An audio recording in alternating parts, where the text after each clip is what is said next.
Okay, these beets are done. I bring them to a boil. I turn it down. I let them cook on a slow boil till you can push a fork about halfway in with a little bit of pressure, and you can easily pull the skin off. That beet's done. You immediately want to dump all this water because it has dissolved oxalates and dirt in it from the skin.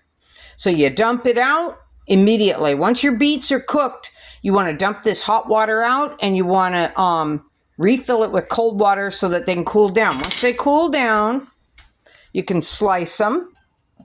And I'm cold packing jars, and look how big these slices are. And they're tender. There's nothing fibrous about them.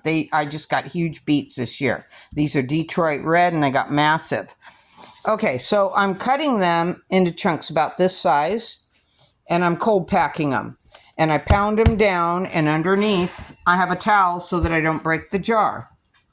Okay, I do not put my salt in my liquid. Now, my liquid is a combination of distilled vinegar and distilled water. Don't use regular water or you'll have ugly, cloudy veggies. Always distilled water. My ratio, I cannot divulge because it doesn't meet health department standards, but it's how I like them, and they keep for 2 years for me. Now, I'm not pressure cooking these because they have salt and they have a high acid content. So I can get away with hot bathing them, or in my case, I'm just napping them, which means I heat the jar in a pan. I put a canning lid in the bottom of the pan, otherwise your glass will break. I put a couple inches of water, I heat up the glass, and then I bring my liquid to a boil and pour it over it, put the lid on, and wrap it in a pile of towels for 15 minutes, then pull it off. Now, that is not what you're supposed to do, because they say that's not adequate, but that's what I've been doing for 10 years. Okay, so the standard is for the correct salt content, the bliss point is 1 teaspoon for a quart, half a teaspoon for a pint.